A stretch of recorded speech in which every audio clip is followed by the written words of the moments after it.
Okay everyone, welcome back to the channel today. In today's video we're back on GT Sport.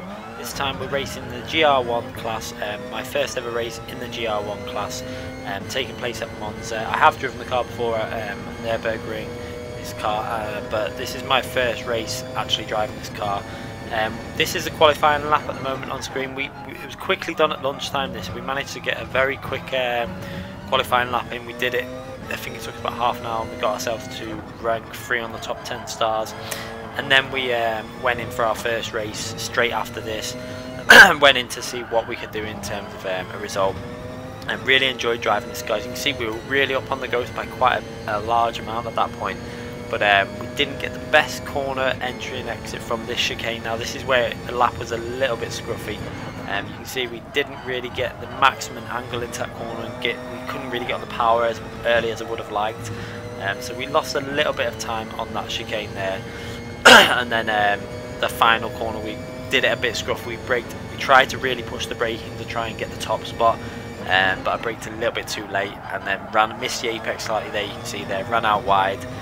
Just about stayed within the track limits, but we gained on our previous best very slightly, but we went over the line on 1:31.9.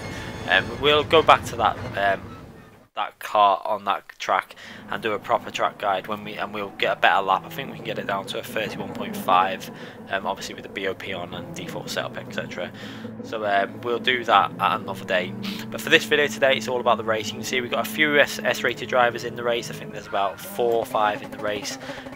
Fair amount of A and a couple of B. Obviously with it being a lunchtime race, not as many people are on, so you get a couple of the B racers in the race, and you can see the difference. This is where you see the difference between different licenses, how much it takes effect, and how much different speeds are between drivers.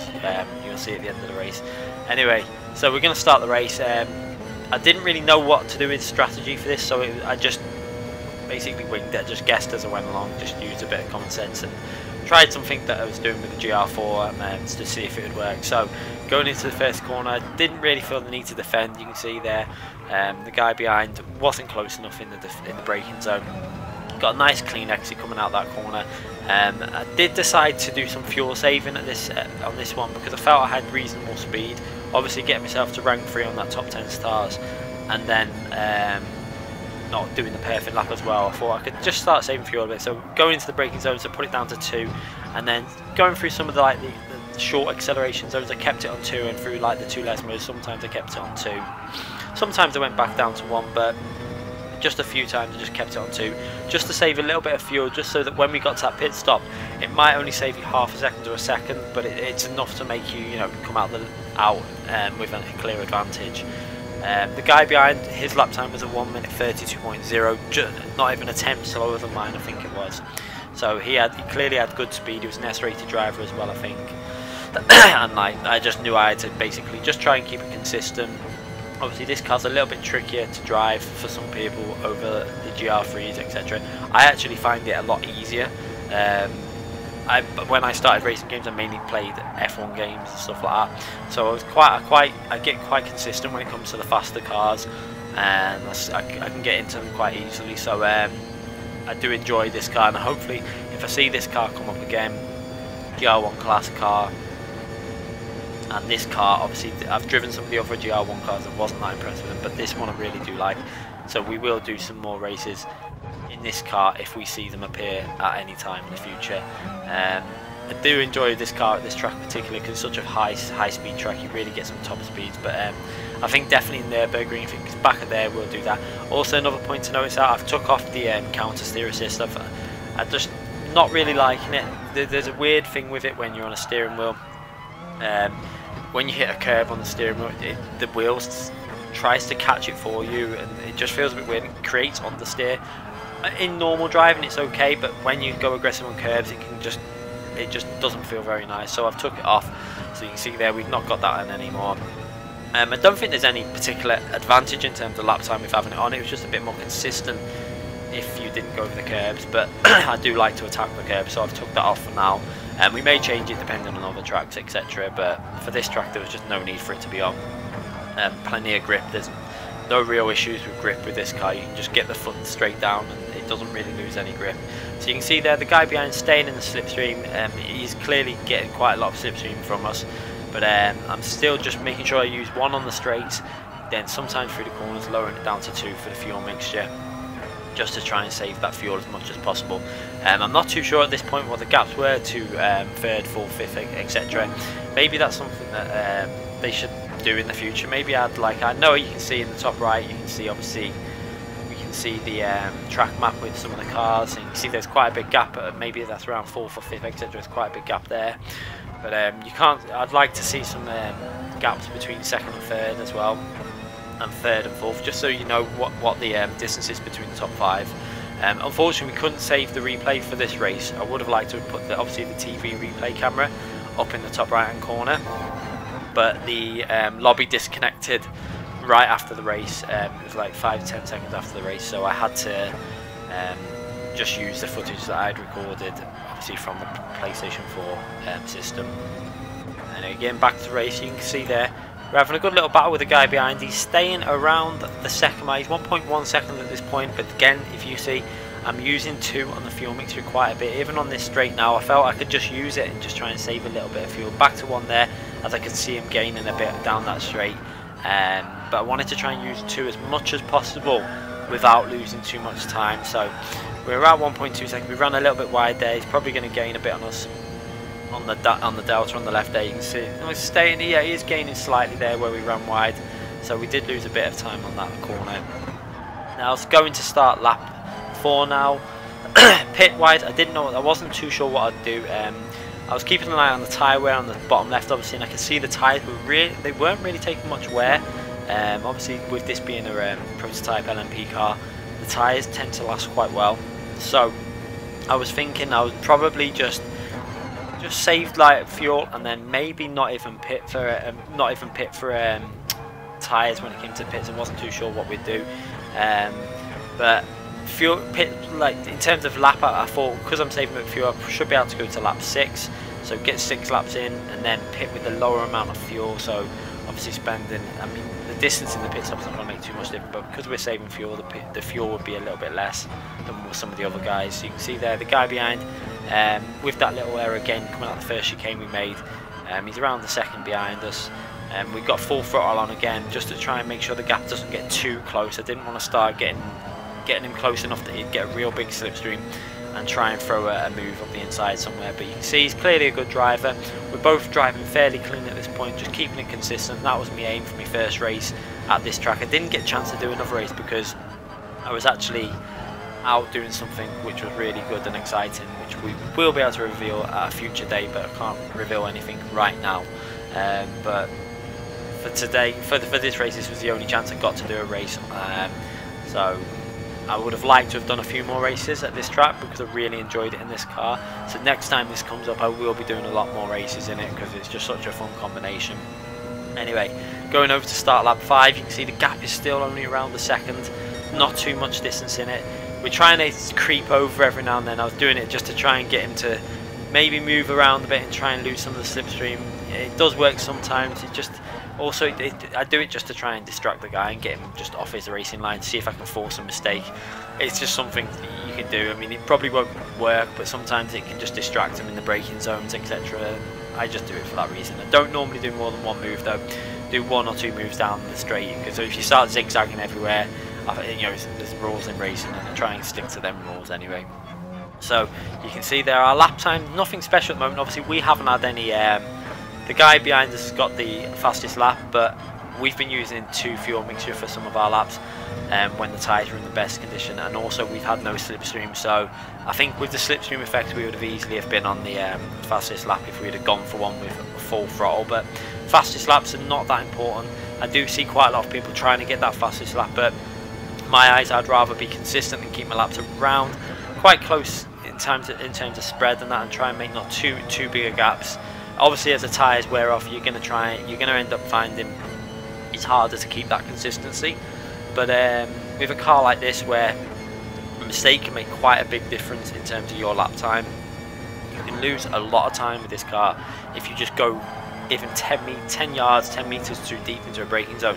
it will just come, it can lose you up to half a second or a second just by one tiny error. So I tried to fake a pit stop there. You can see I went to go in the pits and then just faked it to see if I could get him to go early, but he didn't fall for that. He went to do it, he went to follow me, but then changed his mind and wanted to stay in my slipstream. But I wasn't too worried because I knew I'd been saving fuel at this point, so I knew it didn't really make much difference. I don't think he had been saving fuel, so I knew when it came to the pits we'd come out ahead.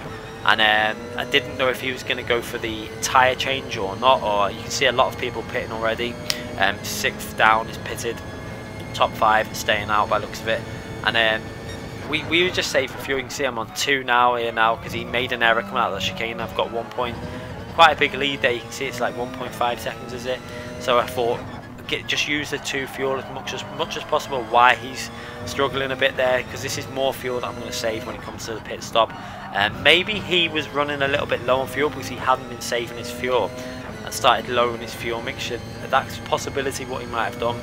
He may have been not saving fuel in the first lap like we did, so he had to just start saving fuel in this last lap to make sure he could get to the pit stop without running out of fuel. I'm not too sure, but it's a possibility. Obviously we went back down to 1 now, try and get some speed and try and get in the pits with a 1.5 second lead, because then I know if he follows the same strategy as us, and then he's obviously not got the he's got to put the extra fuel in, we'll come out quite a bit ahead. So going into the pits, try and get a nice tight line in on that final corner to shorten the distance into the pit lane, straight into the pits, and no tyre change. I've decided we're not going to change our tyres, we're just going to go with the fuel and shorten the pit stop as much as possible, because I could see the tyres were in okay condition. We shortened the pit stop, you can see they're pitting. We put 5.1 litres. I wanted to stop that at 4.8, but I put 5.1 because just as I was going to do it on 4.8, I realised that if we've been saving fuel, it calculates that into the fuel that you're putting in. So I didn't want to under fuel my car. I wanted to give myself the chance to run one mixture now right to the end if I need to, because obviously we've got the, I wanted to just go flat out at this point because we don't need to pit after this. So you can see we came out of the pit 3.9 seconds ahead, 4 seconds ahead. So you can see I'm not sure if he's changed, he may have changed tyres or he may not have done. I couldn't really work it out because obviously with the fuel we had saved, it would have saved us quite a lot of time in the pits, but I don't think it would have saved that much. But we went in 1.5 ahead of him, so if it saved a second or 2 seconds, it's a possibility. He made a mistake on the first chicane, so that would have made it worse. He did start gaining on us, but then I think I was just trying to just keep it cool, and then you're going to see, I think he makes an error at some point, and annoyingly I really did want to have the replays to go through and see what had happened. And maybe he didn't change his tyres, and maybe he made an error because his tyres were starting to fade a bit and the grip wasn't there as much. But you can see I was just starting to be a little bit cautious now. I could see I had only 4 or 5 laps to go, whatever it is, and we've got a 3.5 second lead, so there's just no need for me to be pushing it now. I'm not going to lose a second a lap, so I just started concentrating on keeping it clean. You can see there's just over 3 seconds, 3.2 seconds behind. But I knew on the first chicane I tended to gain time on him if I got it right, and he tended to lose a bit of time. So we're going to keep an eye on that delta on the left there.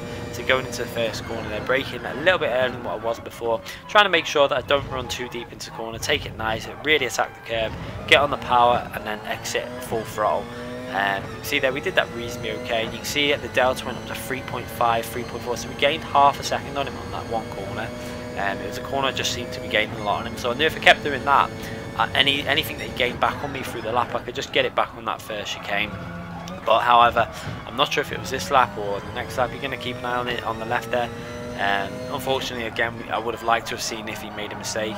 It's gone to 4, 4.1, 4.2 there. So I don't know whether he's made an error somewhere. It looks like he's got a little bit scruffy maybe and started trying to push too hard, because he's now at the 4 second distance behind me. So at this point I knew I had it covered as long as I just kept the car on the track and just kept the consistency there. Really, it's actually an easier car than you'd think to keep consistent, I think, this car. Because the grip set, and even though we had old tyres on that technically had done, I think tyre wear was on, I can't remember the exact value of tyre wear, but we would have done like 80 odd laps on this track by the end of the race with the tyre wear that would, you know, times 8 or whatever it is. So the tyres were really holding up really well. So you can see it wasn't this lap, he's still 4 seconds behind us, gained a bit on the straight, but then we gain a bit back on him on the last corner nearly every lap. Puts us back to 4.5 seconds ahead. Maybe he didn't, I'm not too sure whether he's changed tyres and then under fueled and had to save fuel or what, but he didn't seem to be gaining on me at all. So maybe he didn't change tyres, because I feel if he had changed tyres he would have gained on me, but then I don't know how much the slipstream was helping him out in his laps. Maybe the slipstream was helping him stay with us a lot more than I thought, because he's not really gaining on me at all if he's got fresh tyres, but he may not have changed his tyres. It's annoying. If I could have gone to the replay, I could have watched and seen if he actually changed his tyres. But you can see now, still clearly in the lead, 4.5 seconds, it's staying around that mark. So we've only got, what, 9, 10, 11, 3 laps to go, and it's all fairly comfortable. Really enjoyable car to drive, this on GT Sport. I actually really like it. I think when I come to doing some open lobbies in the future, I'll do a few races in this as well as GT3 and GT4, because I really enjoyed the way this drives, the handling on it. It actually feels quite close to some of the simulation games in terms of the way it feels. Obviously the physics are not as advanced on GT Sport as like Assetto Corsa, etc. So it's not quite there, but it's definitely one of the better cars when it comes to physics in my view. So going into the final corner again, still 4 seconds in the lead. It's possible that the guy in third maybe made a move on second and maybe caused an incident. Maybe they had a crash together. I'm not too sure. Let's have a little look at the time gaps, because when I was racing I didn't actually look at this, the time gaps that appear when third overtakes him. So there, third overtakes and it's 6 seconds behind, so maybe it looks like he made a big error somewhere. He's gone all the way down the leaderboard. I'm not too sure how far down he's gone. Is he even in the race? Is he disconnected? I'm not too sure. It's possible he's actually disconnected from the race because he's not on there. We'll have a look at the end when we get to it, but anyway, he was around 4 seconds and then he's just disappeared off that off the time sheet. So we've just got second place now behind us, 6 seconds behind. So I knew at this point he would have changed his tyres, 100% sure of it, because the time that they were, how far he is behind me obviously, and he's not a slow driver. This was an S-rated driver behind me, so he would have had a lot fresher tyres at this point of the race compared to mine. So I expect him to gain, but there was just, I knew at this point, just start braking early, keep it clean. He ain't going to gain 6 seconds in 2 laps, etc. So now going into the really fast chicane. This is a corner I really enjoy when your tyres are at maximum, but when the tyres were starting to fade, the front started to feel, see how much wear there is on that front left-hand tyre. It started to feel like I was getting a bit of understeer on it. Which I don't really mind too much, because I could still put the power down really easily with this car. As you see, the rears were not really struggling.